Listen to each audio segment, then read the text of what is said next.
hear the ticking of the clock. I'm lying here in the room's pitch dark. I wonder where you are tonight, no answer on the telephone. And the night goes by so very slow. Oh, I hope that it won't end, though, alone. This is the Community Solutions Podcast. Jason Bradley, Andrew Richter, deep in the bowels of our underground lair.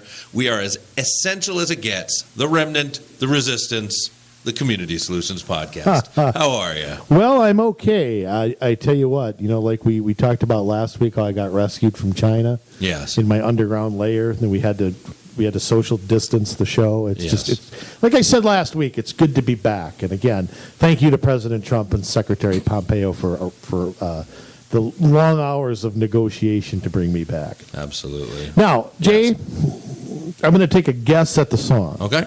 Because if it's who I'm thinking, it's one of my least favorite bands on the face of the earth. Really? And I don't know why. This band got a bad name in my head in sometime in like the late 80s, and I really can't pinpoint why. And I think I know that band, and it's the strongest muscle in my body. Heart. What's the name of the song? I didn't have to know that. It's Alone at Night or something, Alone, right? yeah. Oh, okay. Well, I'm giving myself extra credit. How'd you get that? Because it's one of my least favorite bands ever. Yeah, great band. Oh, God. Are you kidding me? No, I'm not kidding you. Vocal powerhouses. Great band back. All right. Talk to the hand. Songwriting. Barracuda. They are like what broccoli is to food. I mean, come on. What? Oh, all right. Oh, my word. Jay, by the way, that's now 18 and a quarter. Well, that was right. So, and I'm up around. I'm still not at the euchre line, okay, but I'm getting there. It's a little while. I got another year before I can get that far. I didn't think you'd get that. Yeah, so all of you who are tuning in for the first time, I read lyrics at the beginning. It has to do with the show somehow. And then Does it really? Yeah, oh, absolutely. Okay. I mean, we're all quarantined or, right, staying indoors, and so we'll... maybe you are. People are alone. And okay. All right. Hey, But we put that up on our Community Solutions Music from the Podcast playlist on Spotify. So there's a wealth of great rock and roll up there. Yes, available in 8-track and tape for me, cassette for me. Jay, did you happen to catch, I'm going to bring up your girlfriend here. Did you happen to catch Pelosi over the weekend? No, look, I know you and her were sweethearts back in 38. Okay, you don't have to deny it anymore. But, I mean, I want observation. Yeah. And this is going to sound bad. Okay, so I apologize to everybody I offend here when I say this. But she was on 2 different shows. I don't know what they were. It doesn't matter. Okay, because I hate Sunday shows. I don't know why I watch them anymore. I don't either. I used to. I mean, ever since Tim Russert passed away, I've never liked them after that. In one of them, she looked, and I know people don't like it when you bring up somebody's looks. Okay, right. She looked like 10 times as wrinkly as normal. Okay, I know that's bad to say. I think the Botox stores are closed. I don't think she can get that done. Maybe it's that ice cream or whatever. I don't know.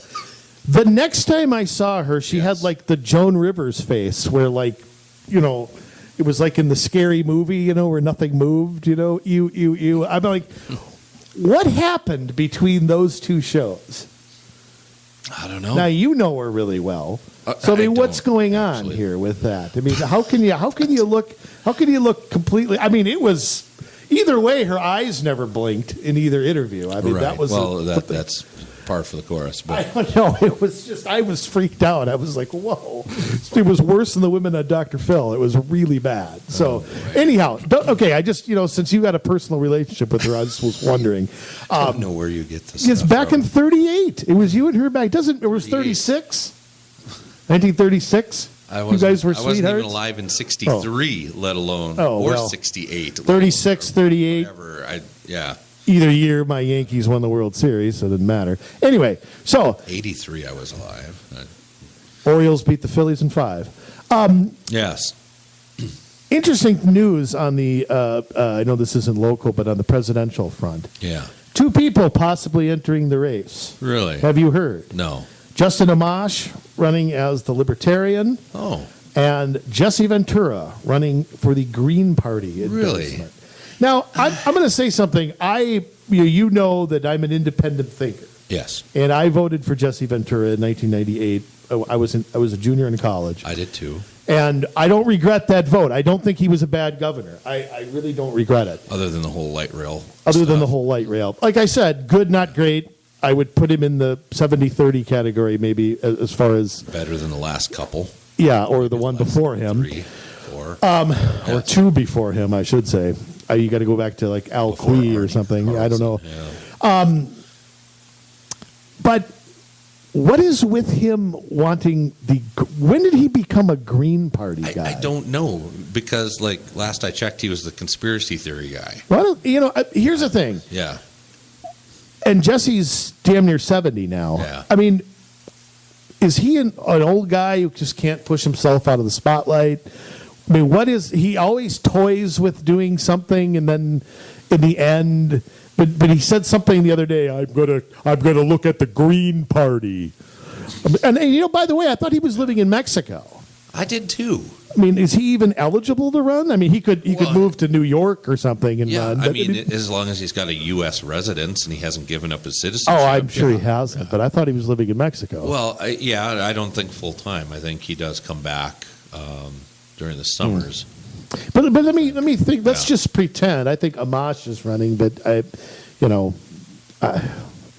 know what to make of him. I think he's running because he can't get reelected for his congressional seat. But I mean, point being, I don't care. I'm fine with more people running. I encourage that. I'm not afraid to debate people or anything like that.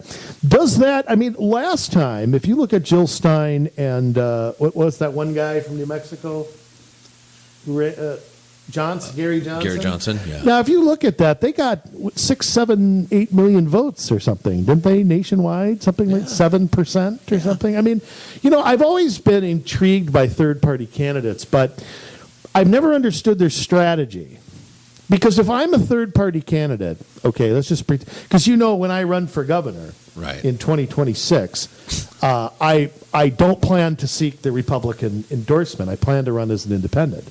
Right. Because I don't want to be beholden to 800 people in Rochester. I just think that's a bad way to pick a candidate. Having said that, and I get in enough Twitter wars and stuff about that. Having said that, if you're going to run as an independent, don't you have to do it sort of George Wallace style? Don't you have to try to thwart the election into the House of Representatives? These third-party candidates run, they try to get on the ballot in every state and collect, and I'm just going... You people are doing the exact wrong-headed thing. Yeah. Because I keep thinking, if Ross Perot would have ran in 6 states, said, I don't care about getting on the ballot in Alaska or in Massachusetts, where I already know the result. Mm-hmm. Okay, I'm gonna get on the ballot, and he could have gotten on the. He had the money to. The guy bought time to bore us to death with charts. Isn't that a better strategy than this trying to get on the ballot, whining that you're not in the debate? Nobody wants to vote for a whiner. Jesse Ventura is a whiner. I'm sorry, he is. He's a big baby. And I still like him. I respect him, but he's a big crybaby. And Justin Amash is just a bitter guy who, is running because he has nothing else to do. You gotta have a positive agenda, and you've got to have a strategy that makes your candidacy viable for something. Mm-hmm. Nobody's going to donate to somebody who they think is going to get 0.7% of the vote. You gotta be credible. But what is it with look? I'm not arguing for 1860 election, okay, where everybody's regional, mm-hmm. okay. I'm not arguing for that. I'm just wondering. Minnesota, it's very easy to get on the ballot. Some other states, it's very hard. What's the end game with it? It's hard running as a third-party candidate. Are you discouraging me from from running now. I've already told my wife she's going to be the first lady of Minnesota. Oh, really? Okay. Well, it's She won't live easier in the governor's in this mansion. state in one state than it is to go across many states, just because the rules are different everywhere to get on the ballot. But yeah, the major parties don't make it easy. So No, they do monopolize a lot of things. But, hey, look, you know what? I think it would be great. Even Biden might stay awake for this if we had Doubtful. If we had Trump, Amash, Jesse, and Biden all on a stage together. I mean, you want to talk about ratings to see something? Yeah. Like I always said, if you want to turn around the Grammys or you want anybody to watch the Oscars, Yeah. they got to have Trump host it. So you would have Donald Trump and Justin Amash who are fighting with each other, They're and always you fighting would with each have Joe Biden talking about like bread pudding, and you would have Jesse talking about UFOs. Yeah. Why or not? 9/11's an inside job. It would be entertaining. Well, but it might. I don't like the rehearsed one-liners and the things like that. I want an actual debate. Yeah. And I think to have that, you can't just have the two major absolutely candidates not. there. And Absolutely not. It should be wide. I think they should invite it. And then, of course, more candidates helps President Trump. Yeah. The more you divide the opposition, the more his 45% will win. Yeah. So We'll see. anyway, I don't. I think the Democratic governors are helping him as much as they possibly can, and Yeah. they're too stupid to realize it. Right. And that brings us to the little laughing that you hear in the background. We have a special guest here We today. do, because we're essential and we can do that. Yeah, well, Yes. yeah, we are essential, and even if we're not, we're going to be anyway. Yeah. Yep. Well, we would like to welcome David Strom to the podcast. And maybe you've heard of him, maybe you haven't. He is currently running an organization called Essential Minnesota that has seemingly popped up out of nowhere and is gaining a lot of steam very quickly. Welcome to the podcast. Well, thanks a lot, and I am shocked. That actually was amusing. When you told me that you were going to have an amusing 10 minutes at the beginning, I was rolling my eyes internally, and it's like, yeah, how many people actually are funny? You guys were funny. Well, that's good. Thank you. See, I mean, those classes I took are working out pretty good. I think you took classes, huh? Classes on how to be Clown funny. school? Well, yeah, I mean, everybody kind of clowns around a lot there, so it's kind of bad. But no, I'm naturally that way. Yeah. Like I always say, you're Ed McMahon and I'm Johnny Carson. Your job's to laugh at my jokes. Okay. When I was What we pay him to do. when I was in college, my nickname was the Ed McMahon of Northfield. Wow. So you're at kid you- St. Olaf? No, I was at Carleton. Oh. And it is so easy to make me laugh. It's pathetic. I am a comedian's dream. Comedians need to have two types of people in the audience, right? They need to have the hecklers so that they can have the fight, and then they need to have people like me who act like they're on cocaine, and laugh at whatever. It's like, oh, I took a few tokes before I came in here, but I don't do drugs, but I'm like, I was the Ed McMahon of Northfield. My friends were just like, I could make him laugh at anything. It's amazing the people we meet. We've now met the Ed McMahon of Northfield. That's true. I mean, it's incredible. The leaps and bounds, Jay, that this show is growing by. You know that I have statistics Yes. that this show's audience exceeds the U.S. birth rate. I just want you to know Really? that. Yeah. I just made that up. But still, I mean,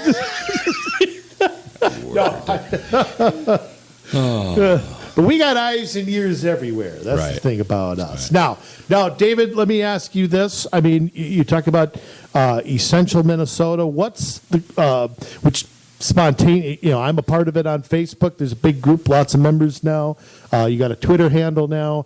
What is the aim of the group? What are you aiming to do with the current panic of the pandemic going on? Well, what happened was about 2.5 weeks ago, a friend of mine who is very smart, very active, called me up and said, David, you've got to do this. Now, wait a minute. I didn't call you. No. She's also prettier than you are. Oh, okay. Well, I'm ugly, That's so not it's hard, got to be. And it had never occurred to me, but I had been on Twitter taking apart the University of Minnesota model that the governor is relying on, which then and now I think is total BS. Yes, it is the ugliest model I've ever seen. Exactly. And so she called me up and said, well, and reporters started asking questions that I had put out on Twitter. But it was before the governor trotted out his model. But I started feeding questions to reporters, and it got to the point where all right, we'll show you the model. So she called me up and said, you got to do this. So wait a minute.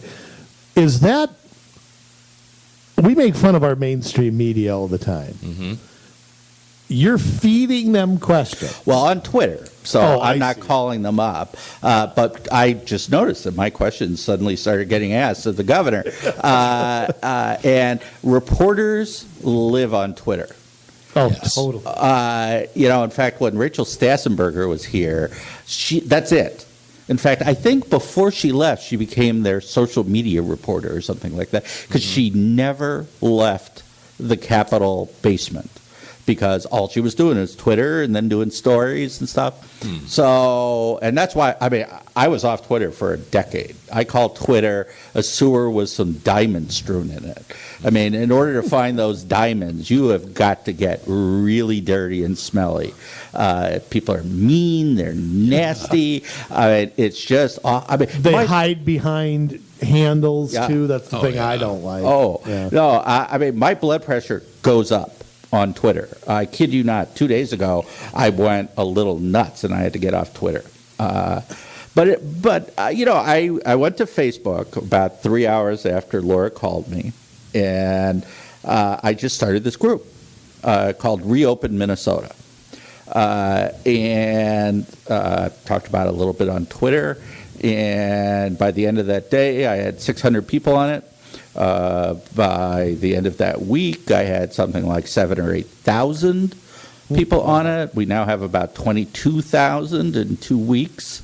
Just the growth has been explosive.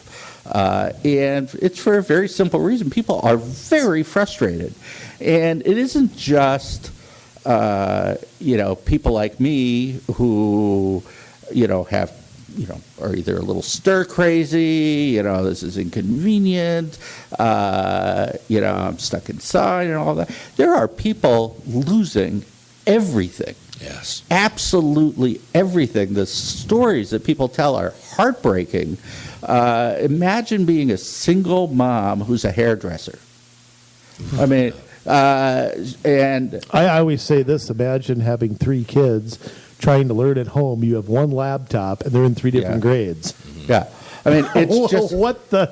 No, it is devastating what's happening, and the shutdown has been like a bomb dropped on small businesses. And again, I think if you don't think about it, they'll come back. It's like, well, no. 4 out of 5 the James Beard Institute polled their members, or I don't know what, but they polled restaurateurs. These are people who actually run restaurants, not the Olive Gardens and stuff. But 4 out of 5 anticipate closing for good. Wow.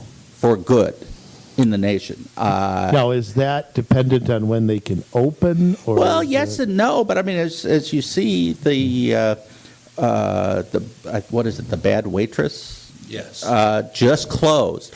This is one of the most successful restaurants in the state, probably in the country. It's owned by wealthy people, the Dayton family. Yeah. All right. And it's like, well, I did see that. Yeah. Or the Bachelor Farmer, that's what it is. And they just don't see any way that they can keep going. Restaurants are not high profit enterprises. Restaurants naturally are in trouble all the time. It's like running on ice. You got to keep moving, or you're just going to fall flat on your face. And there's no moving. So everything that makes Minnesota, your town, unique is going to be gone. We're going to have Olive Gardens, Applebee's, Walmart, and Costco, and pretty much nothing else. And for all all the big businesses get to be open. Yeah. Which Check people's campaign contributions is what I'd like to do. Well, it's just. I'm kidding. No, what it is it's easier for the government to deal with a few things. Right.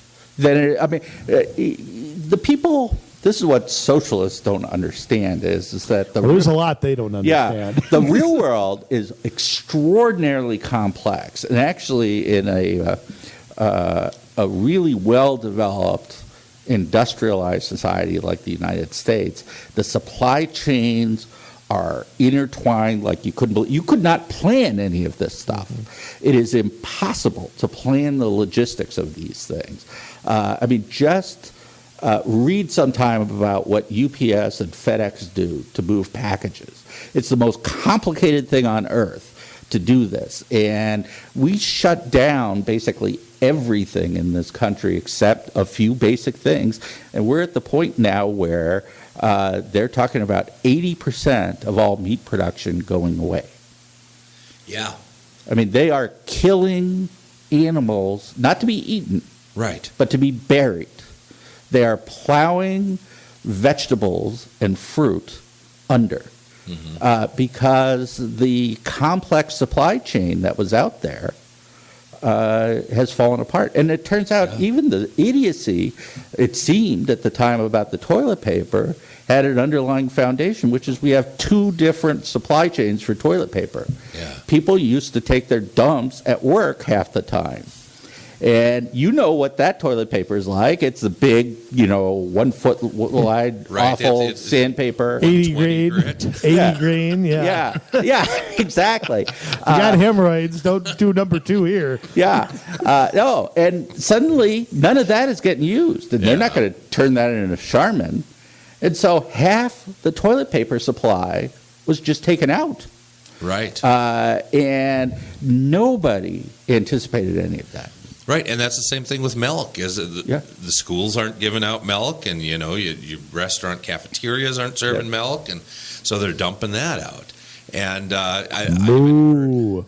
like with Coca-Cola, that's in danger because the petroleum products that they use to create the CO2 to put the fizz, and same with beer as well. Now wait a minute. Yeah, that's going to create a limited supply of those things as well. It's going to be like $9 for a Coke pretty soon?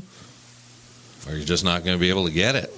I've been in the gas station a couple of times recently, and they've been out of Coke, or they've been out of Coke Zero. The foundation of our way of life is based upon an extraordinarily efficient market. Everything is just in time. The supply chains have been fine-tuned over decades. Isn't capitalism something? It is. Isn't the free market incredible? Yeah. I marvel at it all the time. How McDonald's never runs out of cheeseburgers, and how but before this, Target never ran out of this, and it is amazing. They order it, it gets there, people buy it. It's unbelievable. You're right. Over decades, these companies have perfected that, and they have figured all that out and worked through those minefields. And it is not only is it getting disrupted, but I think it's getting permanently damaged. Oh, yeah. Because I don't understand how this just goes back to how it was. I don't know how how do you just go back to where it was in January?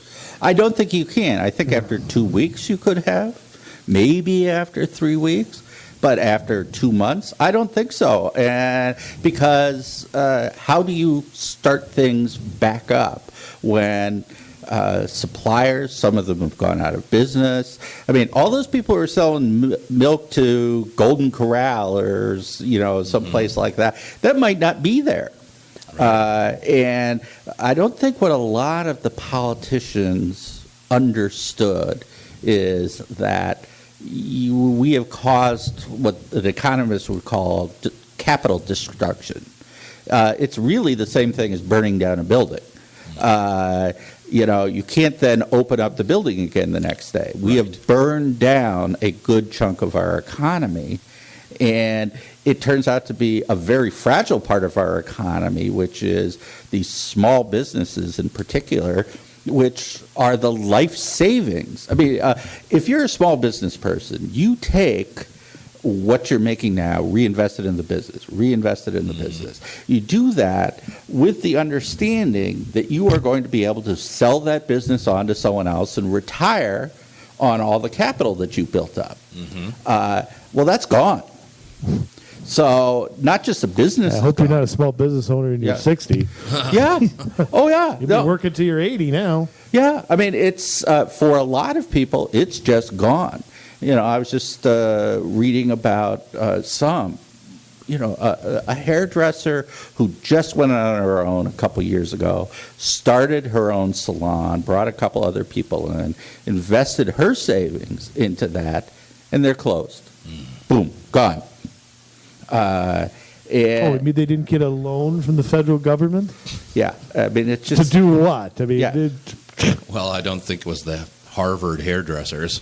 Well, so. Yeah, but I mean, that was sold as that's going to save you in the meantime, and ultimately the feds aren't really in control of the shutdowns. I mean, that's really the truth. So. That is true. Oh yeah, the shutdowns are based upon the police power, which is the power of the states to control for health and safety. Which it should be. It should not be federal. Yeah, and I would agree with that. Yeah. Oh no. It's and the framers very much nope. Federal government does not have police power. Right. And so the governors are doing this. They're responsible for it. I mean, Tim Walz is talking about not letting the meatpacking plants reopen, despite the fact that our protein supply for the entire country is in danger. And you look at this, and the one thing that he could at least justify it on is saving vulnerable lives, right? That's his argument. Only the most vulnerable in our society are in these killing fields that the government has done nothing to protect. The nursing homes. 80% plus of all deaths have happened in nursing homes, and 95% or 99.25% have occurred in either nursing homes or people who were already so ill that their anticipated lifespan was not great, and we could have protected those people. I mean, think about the billions of dollars that we have spent, destroyed, $6 trillion at the federal level that we have put into this between the Fed. So far. Yeah. And we haven't actually protected any of those people. We haven't. And everyone else, I mean, almost nobody else besides this really small slice of our population is even at risk. And so you have to ask, well, if you're going to spend that much money and not save the lives of the people you say you want to save, what the heck are you doing? But I've been saying that from the beginning. Why is it that we talk about protecting the most vulnerable, yet the most vulnerable are the ones that seem to get this and die from it? Yeah. I mean, it's not happening from you and I going outside to go for a walk. Oh, absolutely not. It gets in these places, and once it gets in there, trust me, I know, it is just, there's nothing you can do at that point. Yeah, there's just nothing. Grim Reaper with his scythe. And, I mean, if... It's death from Family Guy. Yeah. Death. Death never takes a holiday. No, it does not. I just thought I'd add that. Yeah, well, it's good to have a joke in this, right? Yeah. Gotta have fun. No, this actually genuinely makes me angry because we are doing all this to not protect people. Yeah, I honestly feel like I could strangle somebody sometimes when I'm listening to this. Maybe I should admit that on the air. But I mean, it gets. I feel like I am Jack Nicholson in The Shining. Yeah. Not just because my hair, I get the same hairline. I'm just saying, I understand it so much better. I get this. Wendy, when I'm typing, you don't interrupt me. I'm getting that. Like I'm seeing Lloyd at the bar and like I'm getting to that point where, and then you sit there and you expect answers from the people in charge or the people who've proclaimed themselves king, and your answers you get are, I don't know. What's going to happen in 2 weeks? I don't know. When can I fart in public? I don't know. When can I go see my parents? I don't know. But what is that to hang your hat on? Yeah, but if you don't do what he says, you're killing grandma. Right. Even though, in fact, he's done nothing to protect grandma. And he's breaking everything that he said at the beginning. Remember, April 13th. Mm-hmm. April 13th, at a press conference, he said that opening the state will kill people. That's no joke. 2 days later, he started opening golf courses, and I'm going, wait a minute, well, you just said 2 days ago this is going to kill people. Well, that's bread and circuses, though. I mean, that's what that is. It's about placating people so that they're not upset at him, because that's about when those protests started. Yep. And so by letting people fish and golf, all of a sudden they're not so mad. They let off some steam, and they relax. Not really. It's ridiculous. I think they golfed 18 holes. They were pissed about how they golfed, and so they're still. But David, let's go back just to the original shutdown here in Minnesota. Let's go back to that. Because it happened very rapidly. Yep. I remember I was supposed to be in Florida. Yeah. Spring training got canceled. I was not too happy, but my wife and I had to cancel at the last minute. Decided to go to Mille Lacs for the weekend. As soon as we got back, Mille Lacs was closed. I mean, that quick. No, I mean, when we went to Mille Lacs, we came home the next day. It was closed. I mean, it happened very rapidly. Yep. Bars and restaurants were closed. I mean, in 3 days, everything was closed. Okay, so it's funny. We can't turn a light switch on, but we can sure turn one off. Yep. And it's funny how they all use that light switch analogy. Every single person who supports the shutdown uses that. Now, so go back to that. The original one until March 28th, and then we, extended it to April 10th, then we extended it again till May 4th. Now we extended it again. I mean, go back to what the governor was saying in March. And I think by and large, you're right. I think people were like, okay, whoa, we don't know what this is. Yep. I think a lot of people by and large supported a very short shutdown. They did not sign up for an indefinite with no end in sight. And I feel lied to, but I thought that was going to happen. I mean, I didn't support any shutdown, but because I thought this might happen. It was maybe the right decision in retrospect, but when you see the consequences of it, you kind of go back going, ugh, gee. Now the governor says that he can, according to, what is it, 12.32 or something in the state constitution, that he brings it up all the time. He has the power to basically do whatever he wants. Is that really true? Sort of yes and no. I mean, I know you're not a constitutional scholar. But we, there's the spirit of the law. There's unintended consequences. Well, here's how I look at it. I studied the Federalist. My background is I studied political philosophy. In the Federalist Papers, they had a long discussion over many of those papers about the nature of executive power. Yes. And one of the things they discussed was, why have a unitary executive, a president, versus a committee? And the answer was that in times of emergency, you need to have someone who makes a decision. Doesn't have to be the right decision, you don't know, but you need to have one person who makes that decision. And buck stops here. Yeah, and that's also why impeachment was so important. Basically, what they said was the public retroactively decides whether or not they went beyond what their legitimate powers would be.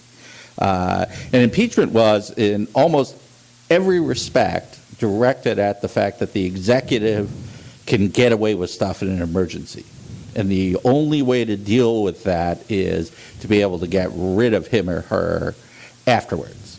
It was actually the same idea that the Romans had with the original dictator. We now think of dictator as the person who takes over permanently. Yes. But there actually was an office of dictator. When there was an emergency, they appointed someone. They had a length of time that could then be extended But the idea was you put one person in charge when Rome is in danger. Now, when I have my own island, I want to get appointed as dictator. Yep. You know, and As long as you're married, that won't happen. Well, fine, okay, then she can be the dictator, but well, she would be anyway. But in answering your question, if you look at it in terms of what the founders thought, the answer is pretty much yes. The governor has this power. Yes. And he has that power until the public says he doesn't. Just de facto in the next few weeks, the public he might still put those orders out there, but the public isn't going to obey them. It's already happening. Yeah. If you want to be blunt, it's Yeah. got a 75-degree weekend. There's no shelter in place. Yeah. I'm sorry, but it's not. Yeah, I mean, I was talking to someone, I did a podcast earlier today, and, he said, well, we can have a COVID shutdown in December and January. Mm-hmm. I'm cool with that. Well, but May and June, I'm sorry, that ain't happening. Yeah. And, I'll tell you something. One of the things that I think, and we'll get back to where we were in a second, but when we talk about opening up, to me, if we opened everything up May 4th, everything, people would come out slowly. You'd have the crowd that isn't ready to come out and sticks their toes out. You'd have the people who don't care anymore. And it would take a while for that. This is my argument. It would take a while for all of that to happen. It may take a month or two before everybody really is comfortable. See, now here's the thing. You shelter people in place longer, they're going to come out like wild animals. They're going to say, wait a minute, hey, it's July. I've been in my house since March. I'm going to get everything I could get in that I haven't been able to get in. They're not going to care anymore. They're not going to listen. Yeah. They're going to F you, Governor. We don't care what you say anymore. Take your mask and put it where the sun don't shine. So I think it's a mistake to do it gradually. I think you have to do it. You just say, okay, this date, it's over. You've got a date. Businesses know. People know. They don't have to go back to work if they're not comfortable. I think businesses need to work with people on that, especially if they have got conditions where asthma or diabetes or something like that, and try to accommodate them. But I think we'd figure it out if we were allowed to figure it out. But if you're just going to unveil it one day, you're going to have a jailbreak. It may be twice as bad. Well, they're treating us like children, and eventually we're going to act like it. Yeah. I mean, really, you're going to spit up all on your shirt again like you did earlier. You changed shirts before I saw you. Yeah. No, and I mean, it's just that's how things work. You infantilize people, and they turn into infants eventually. And there's no question. I mean, you think about the civic-mindedness of Minnesotans. I mean, we're among the most civic-minded people in the country. And, I think if the governor had come out and said, look, here's the deal, and he had just laid it out, here's what the costs are, here's what the risks are. I praised Governor on the first day because, I said this is the toughest job in the world. Their lives on the line. You are not in his shoes. We've got to give him some rope. Agree, disagree, you got to give him some rope. But he hasn't done that for us. No. He has assumed that we're all a bunch of children who don't know how to behave, and we're going to go run into nursing homes and cough into grandma's face. And that is not the way that any of us is going to behave. But if he keeps going on like this, people are going to start sneaking around. You think that a month from now, people are not going to find a way to get a haircut? Well, I noticed the governor's hair has not grown. Of course, he doesn't have a lot, but I have a friend driving up from Iowa. Now, if you are a beautician licensed in the state, don't cut hair on your own because you can lose your license, your livelihood. But, I mean, Minnesota has no call on someone from Iowa. Right. And she's coming up and she's going to cut about 10 people's hair Yeah. And I'm in line. Yeah, and meanwhile, maybe I'll get in line behind you. The people who are licensed and own a small business and paid to go to school to do that, 1,500 hours. Yeah. Here's the biggest irony is that the state of Minnesota, most states you go and you take a class, it's a 30-day class, how to cut hair. Mm-hmm. In Minnesota, it's a year and a half, 1,500 hours, and a lot of it is on hygiene. It takes less than that to get a pilot's license. It does. No, it takes 30 hours, at least last I checked, 30 hours of training to become a paramedic. And it takes 1,500 hours. And the argument is you got to give Minnesota credit, though. Yeah. We make everything as complex. It's not just local government aid formula. It's not just that. We make everything complex. David, let me back up 1 second to again what we were told a month or so ago. What we were told at the end of March when the shelter-in-place stuff started. We were told we had to bend the curve. We were going to have too many hospital beds. We were going to have, we could not have so many people sick at once. We had to, for lack of a better term, stretch this out longer than it would naturally go for a virus to whip through. That's what we were told 5-6 weeks ago. Where do we stand on that now? Because I want to go back to what he originally said, not what he's saying today. What he said today was something completely different. What the standards were, what the reasons were for the shutdown. He didn't mention testing. He didn't mention, masks or any of that crap. How did we go from there to here? I mean, because I think my opinion is that the angst is constantly changing, arbitrary testing numbers, not giving dates to when something, not knowing what data we're supposed to be looking at and all that. But we'll go back to bending the curve in the hospital beds, which was the reason for the lockdown. Yeah, and I think it isn't just Governor Walz.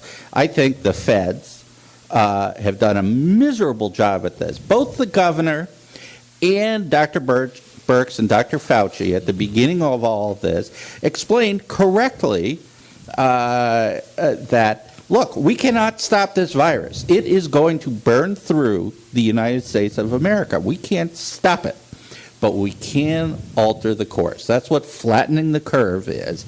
Instead of winding up in the situation that New York did, which, by the way, was the worst outbreak in the world, was New York City. Yes, it was. Worst outbreak, twice as bad as Italy. Unfortunately, de Blasio didn't get it. Yeah, no, in fact, Cuomo and de Blasio have been, today or yesterday, I forget which one, they finally ordered the cleaning of the subways. I know. Yeah. The subways have been running this entire time. I know. Yeah, and they are the number one vector. Cuomo's excuse, because it's weird how they do it there. Cuomo is in charge of the subway system. Yeah. The way New York is set up. De Blasio is in charge of the law enforcement on the subway. Because it's a port authority. Yeah. Got it. So there's a tug of war of who's really responsible for it. So they don't really like each other. No, they hate each other. But everyone talks about how great Andrew Cuomo is. Well, he's in charge of the subways, and they have been the number one vector, and they didn't shut them down. But anyway, so we wanted to avoid New York for obvious reasons, like don't be like New York. Oh, that makes sense. I mean, I don't want to be either. Yeah. So we're Italy. Yeah, we're going to be flattening the curve. And as Dr. Birx and even Governor Walz said, the area under that curve is the same. The same number of people are going to get sick, and the same number of people are going to die.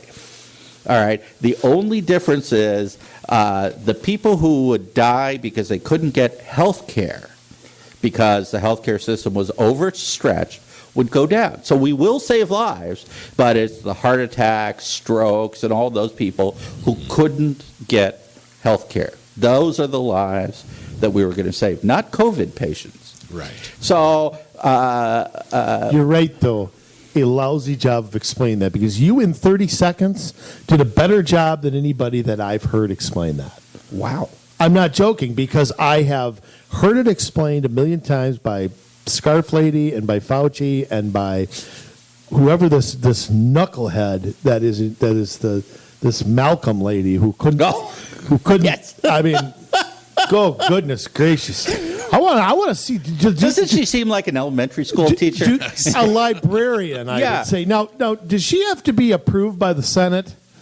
I think yes. I want to see the vote tally on that. I want to confront whoever put her in charge.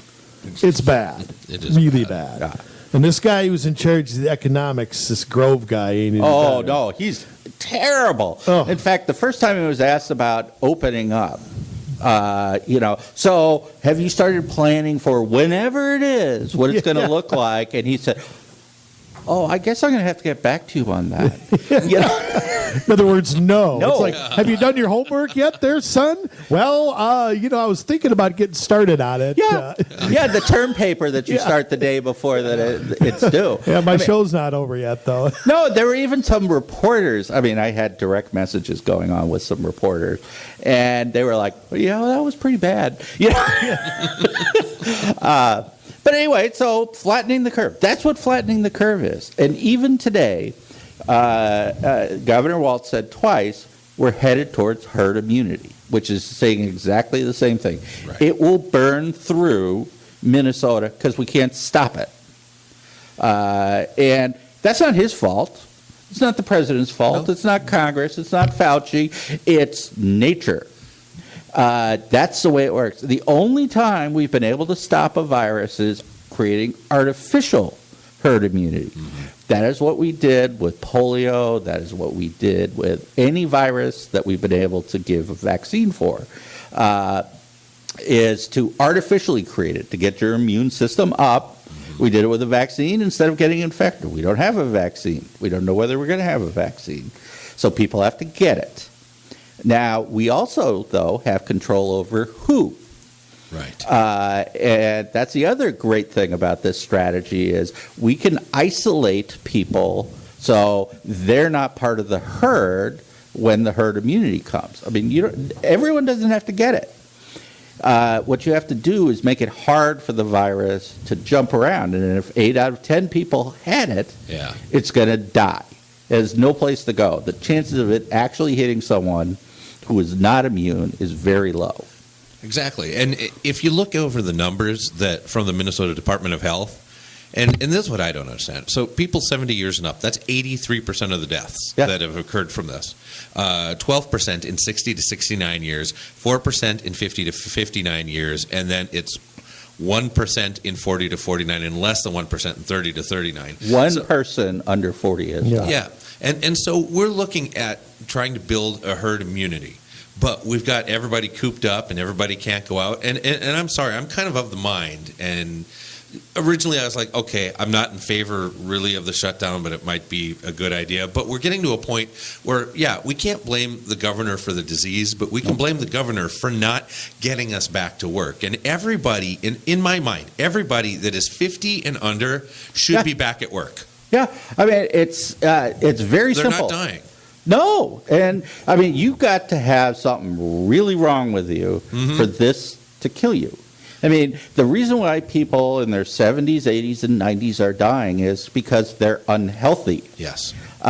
If you are healthy, I mean, even healthy 100 years old people I was going to say that there was somebody 104 years old got killed the other day. Yeah, because they were in better shape than a 70-year-old who's fat like me, has diabetes. Smoking for 40 years. Whatever. Yeah. And quit. Because it turns out if you're a smoker, you're much less likely to get this.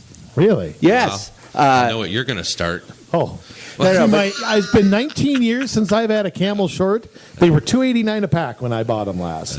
I bet they're up. But maybe I'll go and have some. My wife will kick you're me also out, more likely to die if you do get it. Well, that's true. But no, in France, they have actually taken patches off the market, and they're using them on COVID patients. Huh. On the theory, and that's all it is. Yeah. But on the theory, having noticed hey, smokers aren't getting this, that somehow it inhibits the virus from replicating. Yeah. Okay, now getting back to flattening the curve for a second. So we start to flatten it, whatever that means, because you look at total cases going up every day, they always make it look worse than it is. But so we flatten. Minnesota really hasn't had a curve. If you really want to look at flat. It's been flat the whole time. If you look at ICU beds, if you look at, I know we're testing more people, but if you look at the percentages of positives, and we really have not changed on that much this entire time. So when did it go? And that's a bad thing. That is a bad thing. Yeah. That's the thing that's very hard to explain to people is if you're going to get it, I mean, you don't want everyone to get it all at once. But if no one can go back to work because they haven't gotten this thing and they're not immune and they're not going to die or get super sick from this, the only way that you're going to be able to get anyone back to work and save the food supply and save the economy is for people who are not going to get really sick to catch this thing and get over it. Okay, but that's the part I'm not understanding, and nobody has given me a straight answer on. If we're only testing people with symptoms, because you can't just walk in and get a test. That's not how it works. No. Even though the governor has, we'll get to his testing in a second. That's my next question. Yeah. But because I the whole testing thing, I don't get. I don't know what we're looking at. Can I swear? Sure, you can swear. Okay. Then I'll tell you all about the bullshit that the governor has been talking about. I love And that's it. what it is. It's bullshit. I agree. But we're going to get to the other bullshit in a second. Now, let me just say this. When you look at that, if we're only testing people with symptoms or people who've been exposed, and that's what we're told. Yeah. Why is it that 90-something% of these people are testing negative? Shouldn't they all be testing positive? If this is so contagious, I mean, again, I don't know the answer, but if this is so contagious, if your spouse has it, or your boss has it, or you work in a front line, not just as like a nurse or a doctor, but paramedic, could be a cop, could be a firefighter, any one of those people, and you're having symptoms, and you go take a test and you're negative, what are we drawing from that information? Well, not enough. I mean, the short answer to that is that there are a lot. COVID is a flu-like illness, and there are actually a lot of flu-like illnesses. And the CDC has for decades tracked flu-like illnesses, and those have not gone away. So. For one thing, really bad allergy season. I mean, I have bad allergies, and there are just times when I start hacking away because, suddenly my throat closes up and everything. Well, if in the middle of a pandemic, some people are going to go and get tested out for that. They might actually have influenza. We're right at the end of the season. They could have a cold, a rhinovirus, or something like that. There are even some colds out there that are a version of a coronavirus. It's like influenza. There are lots of variations. While coronaviruses, there are lots of variations. So, it could be any number of things. But when you sort of get down to it, we're testing a lot of people who are not sick from this. Flip side of that, though, is it ought to be a reminder people get sick. Yes. And we're only focused on COVID. We are at the point now where people are dying of appendicitis. They're getting permanently damaged by strokes that could have been managed. There are people who are being found in their houses having died of a heart attack. Somebody's laying on their recliner for 2 months because they can't get their hip replaced. And that's nothing to say, about the suicide rate and things like that with people that are isolated and just they're not working. They've lost their meaning in life. Or kids. And there's no end to it. Yeah. Well, you just get, they're stringing you along. Look, I don't care how much you love your family. Okay, and look, I love my wife more than anything on earth. But if you're face to face with somebody in a jail cell all the time, okay, at some Is that point what you're calling marriage as a jail cell? No, I'm using that as a metaphor, what do liberals call it? Yeah, metaphor. Yeah. At some point a frying pan is going to be thrown my way, or it's just everybody needs people, but at some point you also need this. You need your own space too. And worry a lot about the young people. I worry about overeating, and eating. I've gained about 10 pounds. Yeah. There's that COVID-15 going on. Yeah.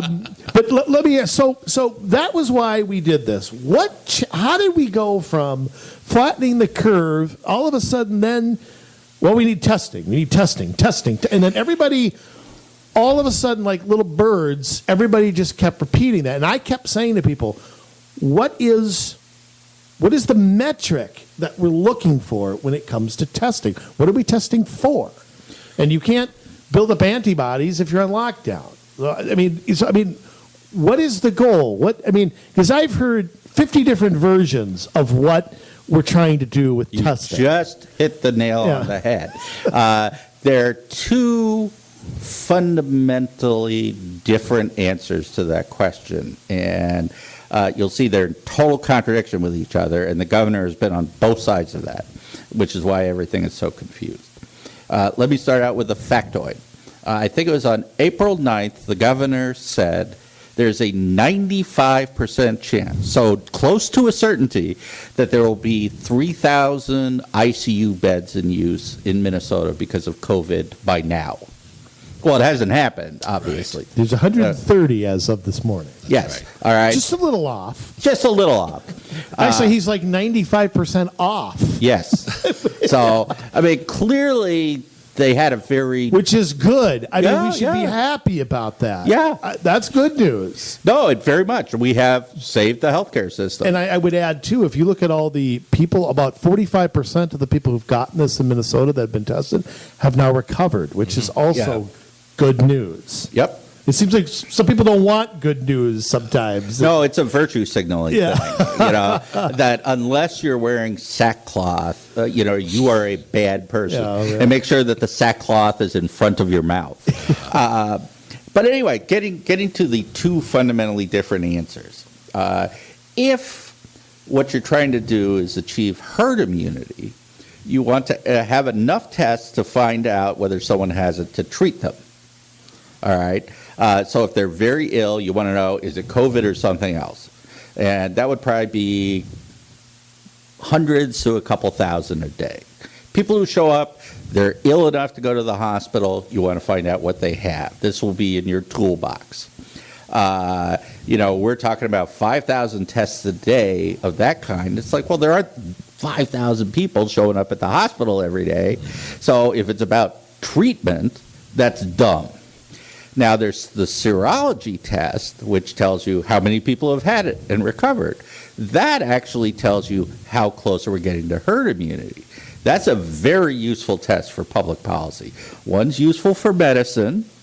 Do you have it now? And if you don't, what the hell do you have? Exactly. That's another thing we got. You can't just send them home, and you're really ill. You got to get treated. Well, in fact, look, people have been getting sick since there have been people. Yeah. And we've developed this incredible healthcare system that is literally going bankrupt because it's waiting for COVID and not treating people who are ill. Even in the worst case scenario, there are about 3 million people who die in the United States every year. And if you focus all your attention on one thing that could, according to the president at this, kill 200,000 people a month and a half ago, it's like, well, that's a big deal. We should take care of that. But don't forget the other 3 million people. That's a pretty big deal, too. And yet we have. So if you're going to herd immunity, what you want to do is focus on the serology tests. And that would make a lot of sense. Let's test as many people as possible. Okay, now, so when we're looking at these numbers every day, and I admit at 11 a.m. I'm looking every day. Yeah. It's like walking into a store and saying, hi, can I help you? Just looking. It's like a program response at 11 o'clock to look there. Am I looking at people with symptoms, or am I looking at a serology test? What am I looking at? You're looking at symptoms, which for public policy purposes is not that useful. Because the numbers you want to look at for public policy is how many people would have it, how many people are winding up in the hospital, how many people are winding up in the ICU, and are those all manageable numbers? And if the answer is yes, then you should ignore the rest. It doesn't matter. If 1,000 people test positive and 5 of them are in ICU beds, It's the the 5 is the one that That's you really all you need to should pay care attention. about. Yeah, the other 995 can go home for 2 weeks. Yeah. And Yeah. recover. Yeah. And so now the reason why you're hearing testing is they are pretending something that is not true. And this started at the top. I blame Fauci and Birx, both of whom I have enormous respect for. I think they're really smart people. They think like doctors and epidemiologists. They aren't economists, though. Can we just say that? No. An economist should be in charge of this, not because he should be focusing on the economy, but because economists look at multiple variables, whereas doctors look at one. Yeah. Yes. And this is a multivariate thing. You don't want to kill the patient in order to make sure that their cancer doesn't grow. It's like, we gave him so much of that chemo, there's no cancer anymore. How's the patient? Well, he's dead too, but, That'd be marked as a COVID death. Yes. So it should be someone like an economist. And not because they should care only about the economy, but because you need somebody to look at the whole picture. And doctors are not trained to do that. But the reason why Fauci and Birx are talking about testing, tracking, and all of that is they have now switched from one strategy, which is flatten the curve, to the strategy that you use against something like SARS or Ebola, which is try to stamp it out. Now, that'd be wonderful if we could do it. Right. And the reason why you can do it with SARS or Ebola is they're not that transmissible. Exactly. So if you just put a big wall around that, metaphorically or in reality, it will burn out. And if you don't give it any opportunity to jump from one person to another, then you can actually squeeze that and keep a pandemic from happening. Well, guess what? We have a pandemic. Yes. There is no way to put the genie back in the bottle. No, and I've heard as long as one person has it, it can flare up anywhere again. Absolutely. And so the whole testing, tracing thing is based upon the strategy of killing an outbreak. And it'd be wonderful if we could do that. But they say herd immunity, and then they say testing, tracing. Well, they don't go together. No. They are pointed in absolutely opposite directions. Either you're going to have most people get infected, which is what's going to happen. We can't stop it. Or you go after it like SARS and Ebola. We just can't go after it like SARS and Ebola. China could have, but they didn't. Right. Once it escaped Wuhan, and really just that little area, it's too transmissible. Yeah. Well, and here's what I'm understanding is that now they're talking testing. Let's pour all our money into testing. Let's get test. But our own Minnesota Department of Health can't keep up with the tests that we had, and we have people in clinics and whatever that are sending their tests to places like Kentucky and outstate because the facilities we have in state can't even handle the amount that we were doing before the testing push. Well, this is where I've been on what they say, not on policy, but just in terms of their communication. I have been absolutely pounding the governor on because they are, at the very least, being very generous. They have tiptoed to the line of lying. And I actually think they crossed it a long time ago. Yeah. But I'll be nice and say they tiptoed to it. 2 weeks ago, they had, this big announcement about the University of Minnesota and Mayo getting together. And then they had another big announcement last week about the same thing. And they're going to come up with 35,000 tests a day. And after all, test. 35,000 tests of what, though? 20,000 are the molecular, which is, do you have it? Now, I don't even understand the point of that because there are not going to be 20,000 people who are going to show up at a hospital any given day. So it's you'd have what seems to me to be a great excess. And of we those couldn't tests. process that anyway.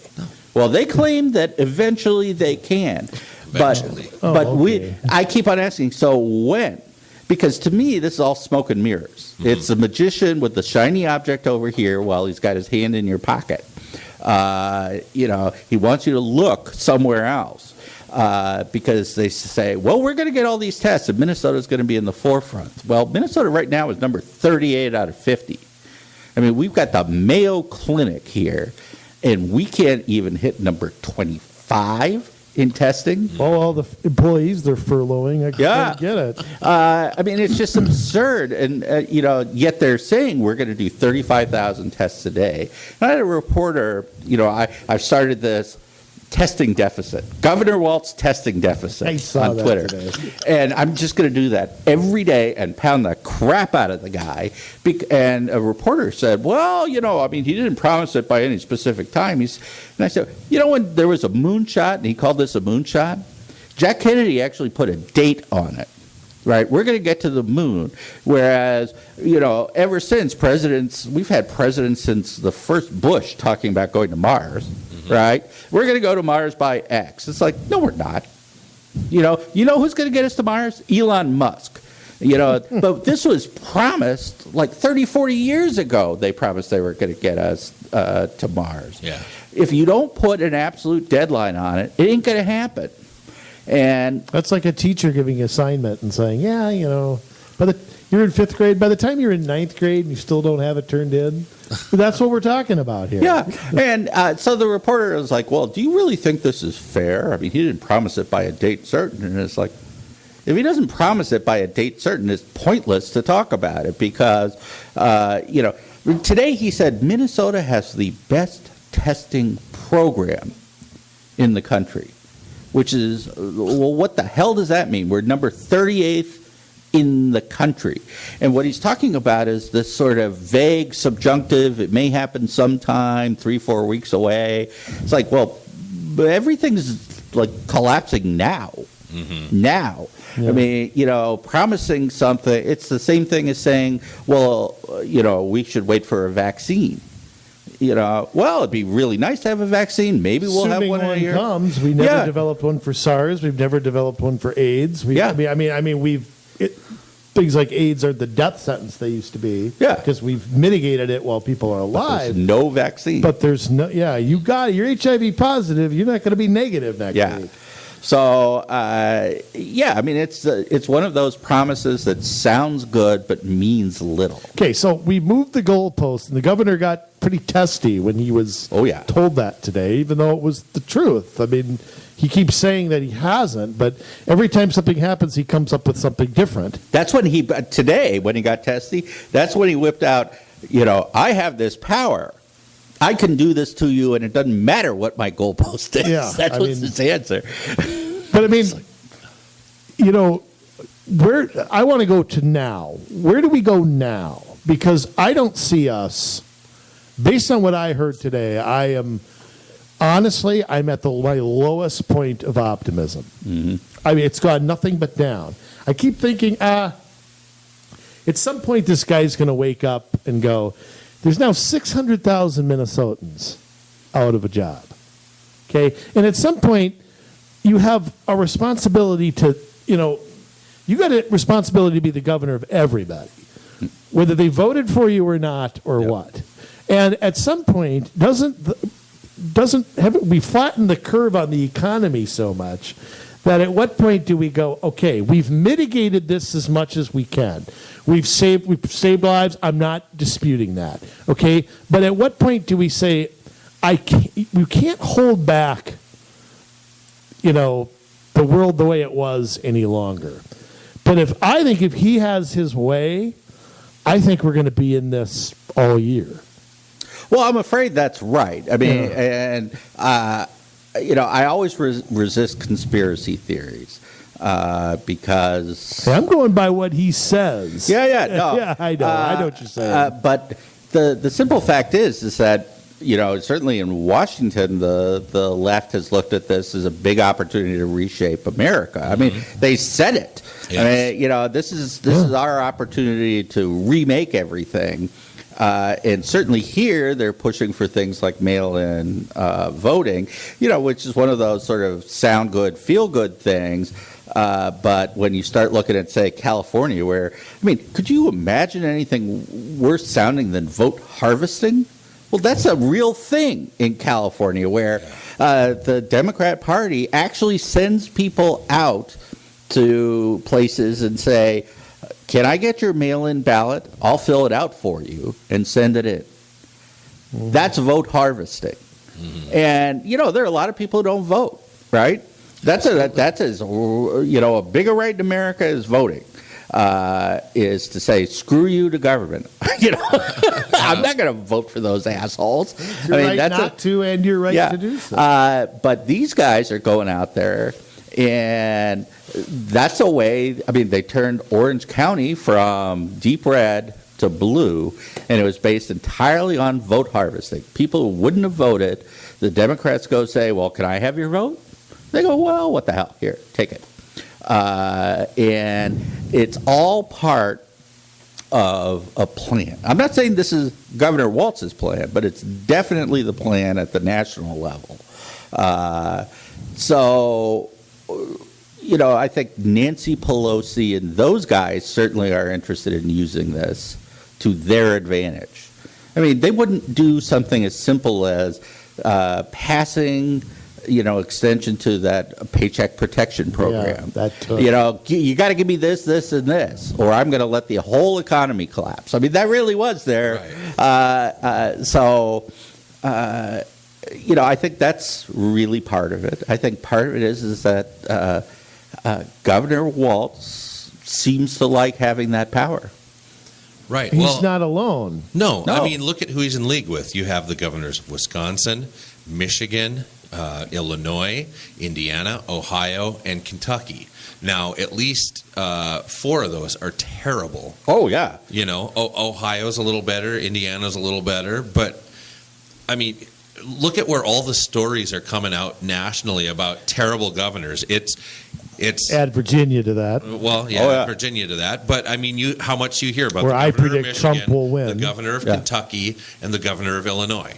They're on the news all the time for what they're saying and what they're doing. Oh, they're petty tyrants. Yes, you can't stop without talking about Michigan. That's what our governor has thrown himself in league with. Yeah. Are those guys. And you think that he's going to back off from that? He's going to be the one to stand out and stand up and say, "Oh no, that's going too far." No, I don't think that, Jay. But on the one hand, the governor says, "Oh, Minnesota, we're doing such a great job. Yeah. Oh, Minnesota, we got such expanded testing." Then on the other side, he says, "But we got a shelter in place longer, and I'm not going to open anything." So what? How do you reconcile those two statements? Because this is about doing enough damage to the economy that they can get Trump out of office, that he's not elected. So you think that's what they're doing? I think that's part of it. And you look at all the dark money that has come in from guys like Soros and Brock that set up all these shadow organizations. And this isn't conspiracy theory. You can find articles they're real on this organizations in Time and like legitimate publications like that. Well, I didn't see this reported on CNN. Well, I'm just saying, the number one name in news doesn't know anything about this. Even when we go back to the whole the projections and the number of cases, those were faulty from the get-go because that was a liberal organization funded with dark money to make it look worse than it was going to be. You're talking about Washington University. Okay, but let me back up a second because I think that's having the opposite effect. I think that the longer this goes, the more there's going to be a backlash against these governors. And I'm telling you, particularly, I said it 2 weeks ago, that Trump would win Michigan, he'll win Wisconsin, he'll win Virginia. Trust me, he will. Because they've gone not just on this, but you know what's happened in Virginia. They passed bills nullifying their voter ID laws, nullifying their Second Amendment rights. If you actually read the legislation in there, that's going to get out. And I'm going to tell you something. Biden's going to have to, if he's awake, he's going to have to, he's going to have to get involved. He's going to have to campaign there. Uh-huh. And I think there's going to be a huge backlash. I mean, I think if that's their goal, they're going about it completely wrong. They should want to look. And I got to admit, President Trump has some faults, but Really? a few. But his political instincts are so much better than he gets credit for. Yes. Because to back off and let the governors handle this is saying, okay, hey, look, I could do something and I'm not going to. I never shut down your state. Yep. I never did that. I shut down travel, which is very different. And I. Interstate commerce. Right. And he has power there. And he does. According to the Constitution, he does. He says, look, your state, you go to your governor. Yeah. And I'm telling you, I think the backlash is going to be huge. I hope mean, so. people are ready to storm the buildings right now. Yeah. And Polls are a lagging indicator on this. but it's how they ask the question. Yes. I keep saying, do you support the shutdown? Well, that depends. Are you talking about the initial 3 weeks, or are you talking about an indefinite? You ask that question, you're going to get a totally different answer. And notice how that question's never asked. No, well, and you've got a lot of shy voters. You had it with Trump. You had it with Boris Johnson. You had it with Jesse Helms. People who will not tell pollsters because Jesse Ventura. Jesse Ventura was another one. I mean, if you look on Twitter, and you do look on Twitter, the stay-at-home people are vicious. Yeah. I mean, just absolutely vicious. If you question them, it's the same thing. Racist, sexist, homophobe, murderer, Nazi. But that's not the choice. The choice is not shelter in place or die. Yeah. That's a false choice. Yeah. No, I've gotten some rather unpleasant interactions in direct messages and stuff and comments on Essential Minnesota. And it's just par for the course. This is this is one more political tool. Just as, remember the woman who killed her husband with hydrochloroquine or whatnot? Right, the fish tank cleaner. The fish tank cleaner. And it was everywhere. Trump caused this. And, I turned to my wife, Margaret, and said, she killed him. And she's being investigated for murder. It was a Jussie Smollett moment. Now that'll be on A&E. It'll be on American Justice. Let's look forward here for a second. We talked about the governor's power, quote unquote. What? Because I've been frustrated with the legislature on both sides. I mean, I'm frustrated with the DFL because they won't stand up to the governor. They're all just in lockstep. I've been frustrated with the Republicans because I feel like they could bargain some of this stuff and they're not doing. They're great at talking about it. They're terrible at doing it. Like and I said this before, I want to get your take on this. If I'm a Republican senator, I tell the governor, you're not getting anything through the Senate until I see a plan to reopen with dates. Don't give me your BS about testing. But you don't have it, you're not getting anything you want. Nothing. Now, that's hardball. That's a starting point to a negotiation. Yeah. But what I see is thing after thing being passed, package after package being passed, and no demand on the governor to do anything. Am I wrong in saying, where is if the legislature, the governor has rewritten unemployment laws, he's tracked us with our cell phone, he's given addresses of COVID patients to 500 agencies in the state. The tattletale line. All very constitutionally questionable. I'll just be nice. And the legislature has been bum silent. Now, a couple people have been squawking, and they're better at squawking on social media than they are about doing. But where do we go as far as doing something? You talked about us kind of not acknowledging, and that's what's going to start happening. I'm going fishing. Sorry, I'm going. Yeah. I'm staying at a resort. They're opening, and I'm going. Ooh. So, on the 16th. So, I'm gone. So, but, and they can open. There's a difference. There's some things they can't do. But where do we go legislatively? Where do the people go? Where do you see it going? Well, there's almost no legislators who are leaders. And we always want them to be leaders, but in fact, they're legislators. And that's just the nature of the game, and so we've got to lead them. And the way you lead legislators is just to be perfectly blunt, because they're going to be scared. They are scared. Not going to be. They are scared. And so the way that we have to lead them is pound them. So they're more scared of us than they are of the backlash that might happen.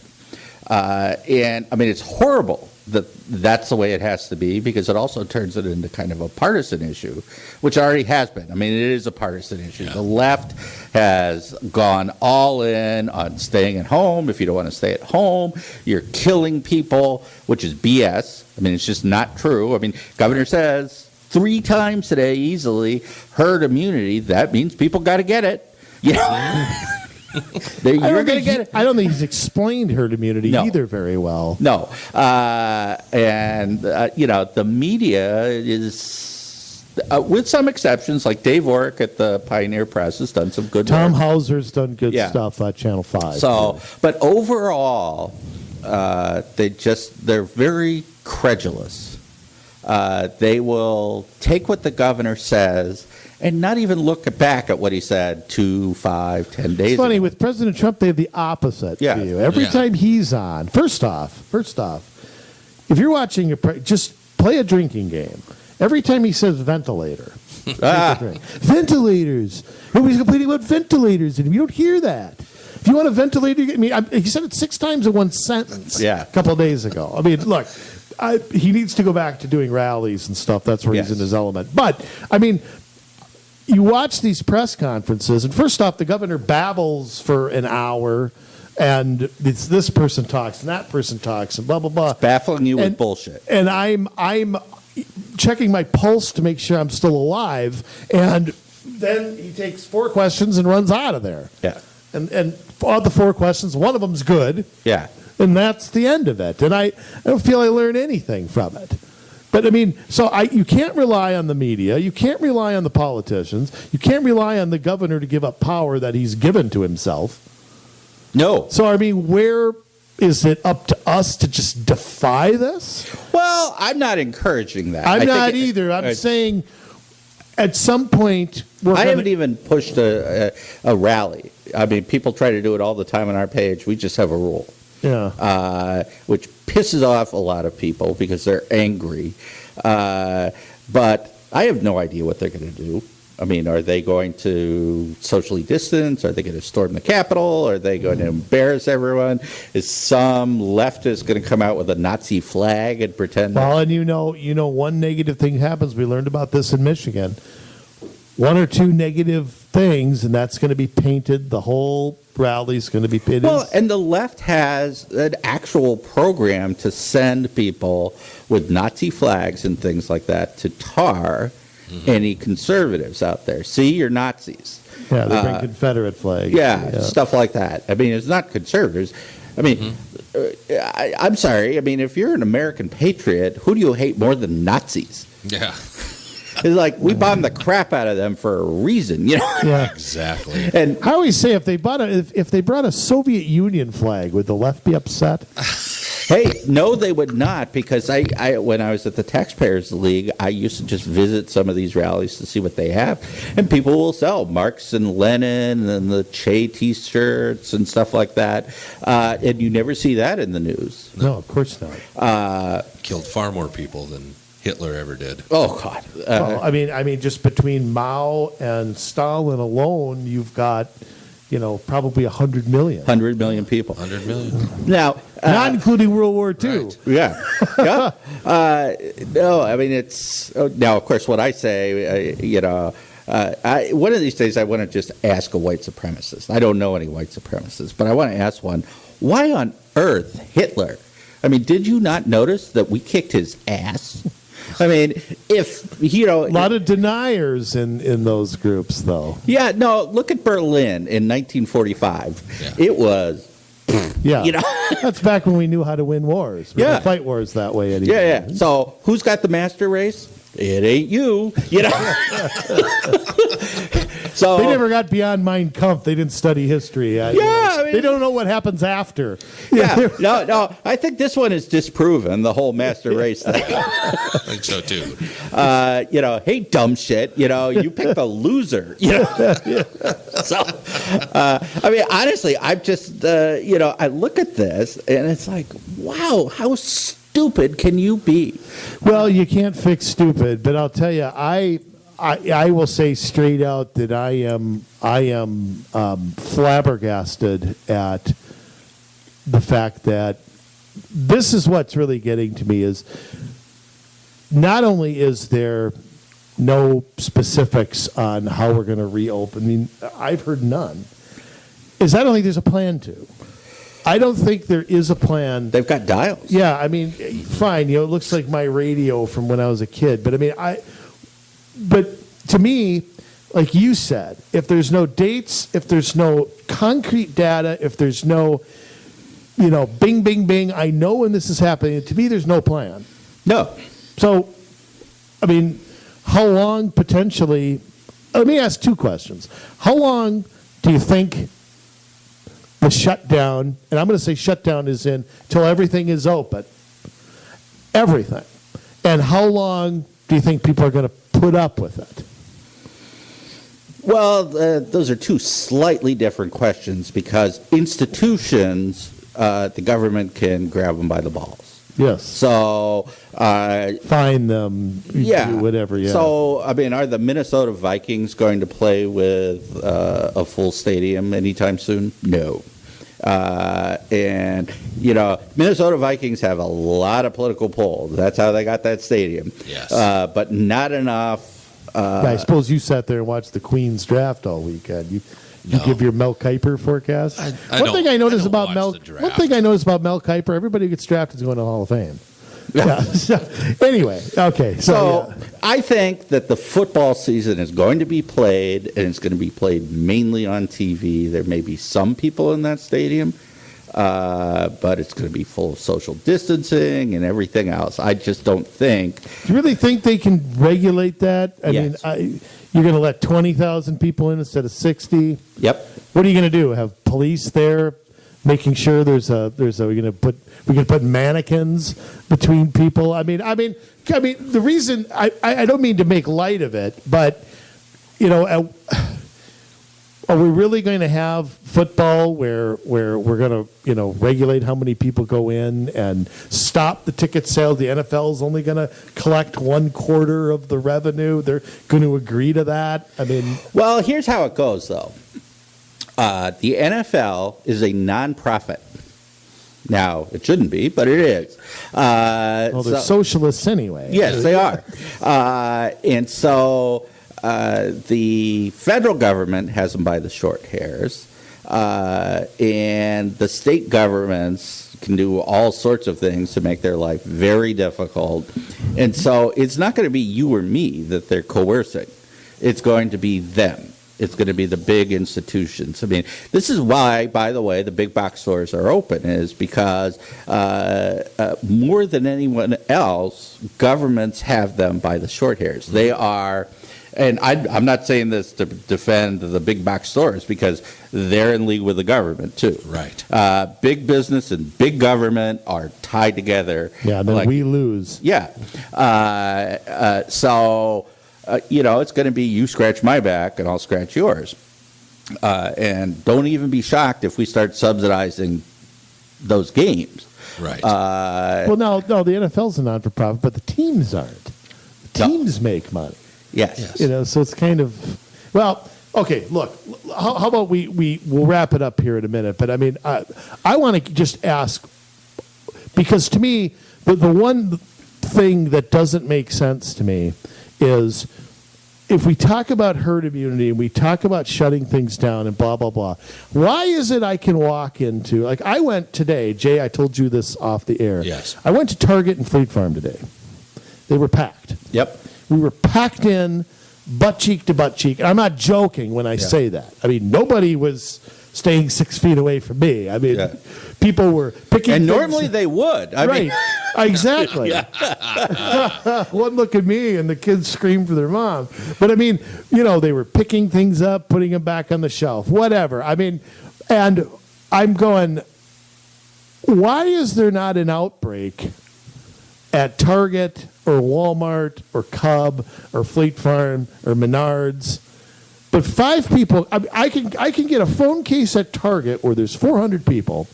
I can't get one at an AT&T store. I can get shoes at Walmart. I can't get them at Famous Footwear. I'm not understanding what is the science. We keep talking about science. There's no science. So where? I asked this question, and the answer I was given was, well, they're essential. And it's like, well, that doesn't answer the question at all. I mean, the virus doesn't know the difference between a church and a Target. Right.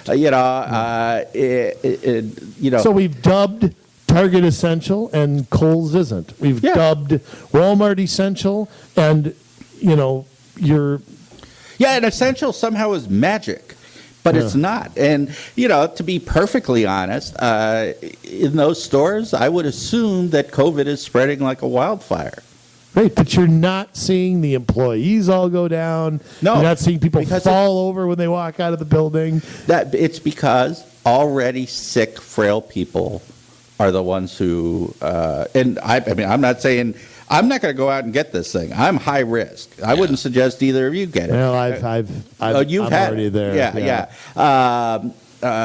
So, I mean, it's not a good thing to get, but for people certainly under 40, I mean, one person under 40 has died in Minnesota, and they were really sick. Mm-hmm. It's just not that dangerous. Most people don't even know they have it. Now, I'm not saying good thing, bad thing, or anything, but it's spreading. There's just no two ways about it. And one way that you know that is when someone, a care provider, goes into a place where there are frail people, it spreads like wildfire and people die. So it's out here, and then we let it get in there. Now, let me tell you what we're doing. At Essential Minnesota, we are trying to collect stories of people because that's the only thing that's going to move the dial. To humanize it, because as long as it's about statistics, as long as it's about this rational thing versus that rational thing, or the governor's talking out of his ass or anything, people are like, I don't want anyone to die. But if they look at a single mom with 3 kids who just lost her income, it's like, I don't like that either. The businessman who is in his mid-50s, who ran a small business, had his life savings in that, and it's gone. And his kids were going to college? Not anymore. Those things people can comprehend. And so we're looking for people to tell those stories, ideally on video. Because what I'd like to do is tweet out a story a day. Here are the people that you're hurting. And they're real people with real consequences. And that's the only thing that's going to move people. Do you think I could talk Molly into doing a video? Maybe. And maybe I so should much... too. As a musician, I've lost a ton of income.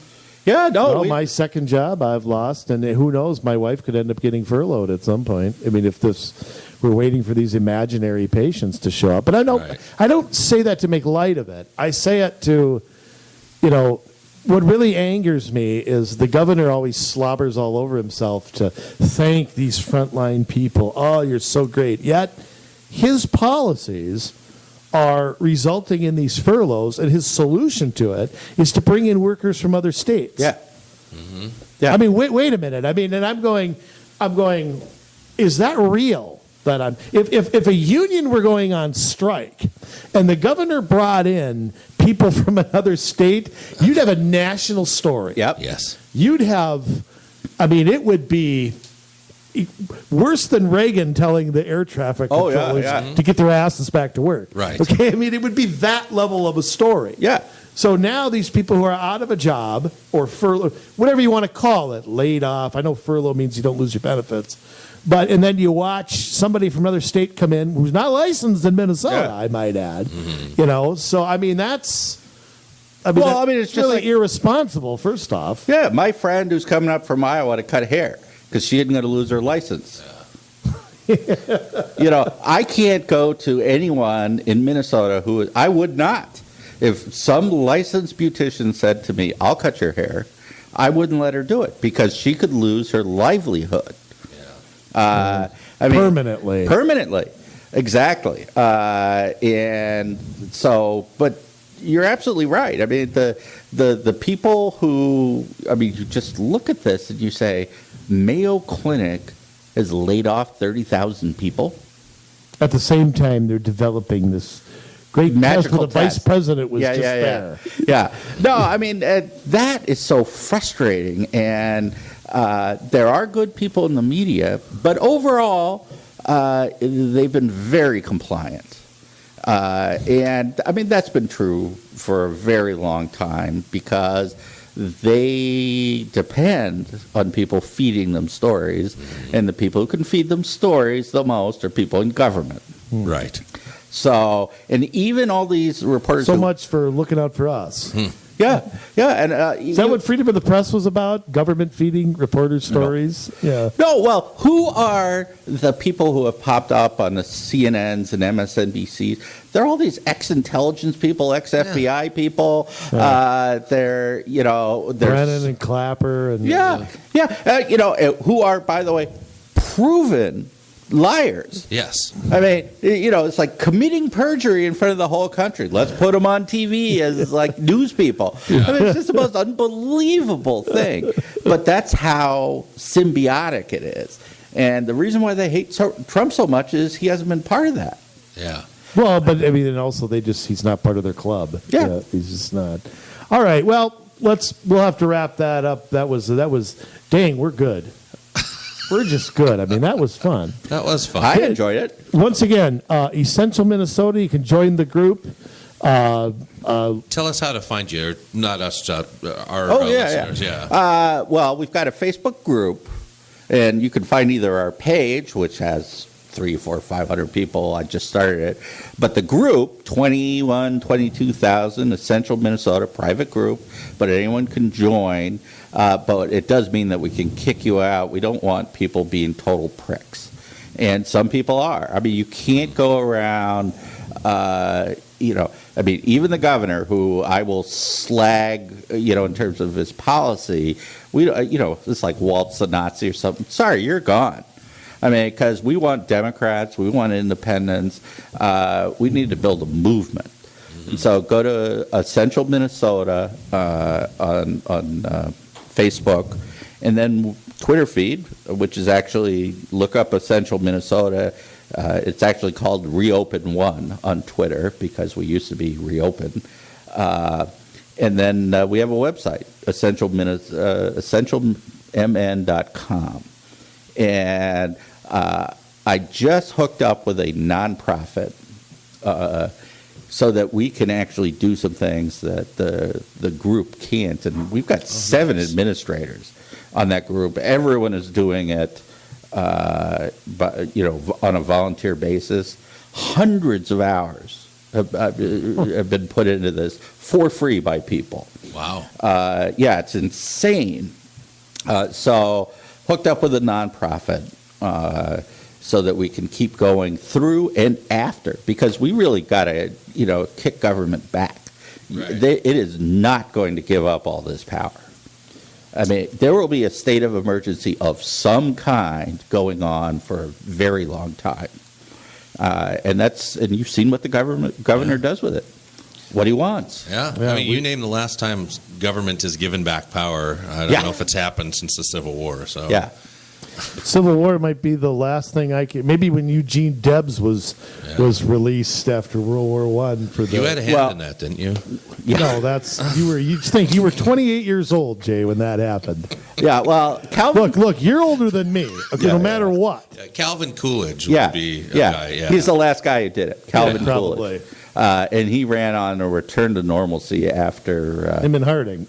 Yeah. Well, and it was all based upon the fact that Woodrow Wilson had gone batshit crazy during World War I. Yes. Went from our worst president to later, probably one of our best. And the most underrated president, you and I agree. Now, it's Coolidge is one. Yeah. William Howard Taft is number two in my book. Yeah. I think he was a very good president. Surrounded by a couple of guys I don't like. But we'll give That's unusual. Taft and Coolidge, that's. Well, I don't like too many. I'll admit that. Anyways, David, we're super thankful that you came on. Yeah, my pleasure. Yeah, would love to have you back. I mean, who knows? This may be a long time. Maybe we'll have you back in a year. Yeah. We may have to do it, end of summer. Oh, yeah. Hopefully, I'll be playing softball by then. Into flu season, and this thing maybe, I don't know if it'll stall out over the summer or not, but indications are if people are out and getting sunlight that maybe it'll lessen a little bit, but then it's till we have something this fall and winter could be crazy. I hate to say it, it's a legitimate worry that another mutation can combine with fall flu season. Yeah. I mean, even if we do all the herd immunity and all that, and how long does your immunity last? We don't quite understand that yet. And like I said, I don't think you can assume there's a vaccine. What's the next mutation look like? That's what happens with the flu. Yeah. Yeah, and there are some promising things going on right now that I don't understand. Yeah. But there are, drugs being looked at to lessen people's hospital stays, which would be a big deal. And I know there's progress being made and studies being done. And they're, if the FDA could ever remove the red tape, I get it. You want it to work. I understand that, but I mean, there's a sense of urgency that government bureaucrats just we haven't done it like that before. Wait a minute, you got to fill out this form. I've got a friend who works with the FDA, and he's got stories. So I bet. None of which I'm going to tell you because I've got a friend who works with the FDA. They'll figure it out at some point. Yes. Oh, goodness. You and I will be on another person's enemies list. Well, that wouldn't be the first time. Yeah. All right. Well, I've really enjoyed this. This has been a lot of fun. Enjoyed having you. Good. Absolutely. Jay, as always, I give you permission as the star of this show. I have the floor. I as the star. I get to filibuster. Yes, you get. I let you end the 61st consecutive time. Something like we've that. played a baseball season. If you really want to think, one more game, I think That's we've crazy. played a baseball season. That's crazy. Crazy to think about. Well, yeah, if you like what you heard today and you're a follower of our podcast, go check out Essential Minnesota. I know David would be thrilled to have you do that if you haven't yet. If you're listening and you haven't heard us before, our deal is we deal a lot with local government. Now, see, the state and the feds do a lot of stuff that affect us here locally. And our local governments get overlooked. Our mayors, our city councils, our county boards, our school districts, and they do a bunch of bad things that we never hear about because the press doesn't keep track of it. Our main taxes come locally through our property taxes and bonds and all sorts of hidden taxes that you don't even know about because they're not on your property tax statement, and all sorts of restrictions. And before things got passed at a national level, like with tobacco age being 21, they were trying to pass that at a local level, and that's just one instance of trying to restrict freedom, whether you're a smoker or not. There are many groups like that on many different issues, whether it be firearms or whether it be tobacco or whether it be equity, and are there enough minorities involved in local government, and how your city is set up as far as all those new developments you see popping up and how they all look the same, and how it is all planned. And that's not conspiracy theory. That's just us doing over 10 years of study to get to this point to figure out this is what they do. And we need good people that are willing to step up into local leadership, because when you have a state government that's not doing anything, the best way to get there is to have a fresh batch of people at the local level, a farm team that is seasoned and ready, that you can pull the cream of the crop out of, and you pull them into Washington, you pull them into St. Paul, people who have a track record of doing the right thing, and then you turn the ship around. You don't do it in a day, you do it over time, and you know what? Maybe you're that person. maybe you have been waiting for an opportunity to make a difference in your community, or maybe you're a go-getter and you don't think you have any time. You're exactly the kind of person that we're looking for. We train people. We give one-on-one consulting and strategy to these groups that are looking to put in common sense leaders at the local level. And maybe that's you, and you're sick and tired of what's happening in your city. Get a hold of us. COMMsolutionsMN@gmail.com. That's COMMsolutionsMN@gmail.com, and we would love to talk to you. If you see crazy stuff going on in your city, let us know too, and we'll get it on the podcast. Yeah, and if you live in Minneapolis or St. Louis Park, you should be seeing that every day. Yeah, absolutely. Our inbox should be full. We do get lots of tips from all over the state. We talk about rural issues and we talk about urban issues. And so we want you to stay close and pass these things along to your friends and your neighbors, because it's the only way that we're going to turn Minnesota around. We can't sit anymore and just yell at the TV and hit likes on Facebook. We got to do those things to help spread the word, but we also have to put some skin in the game, put our foot forward, and do the things that are going to be actionable in creating a different future for us. So, just a couple other things. If you're a first-time listener, you can find us at COMMsolutionsMN.com. That's our blog, and we got links to all of our various podcast outlets so that you can get it right on your smartphone and follow us. And we thank you for being here today. Yeah, now one last thing. You said if you like what you heard.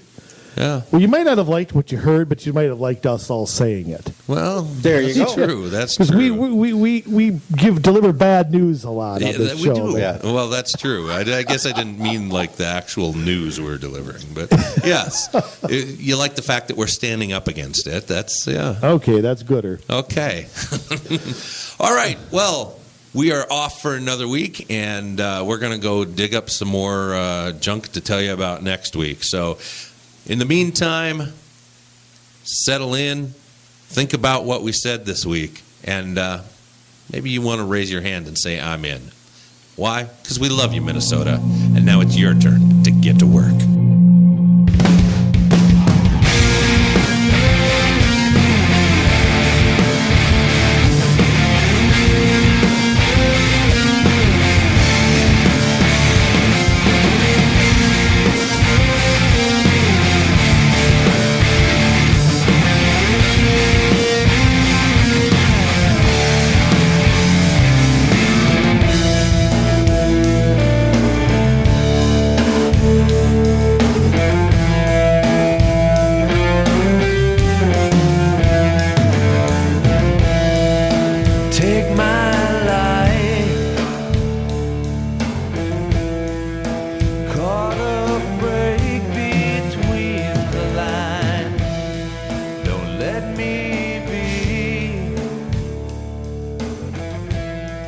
If I get too caught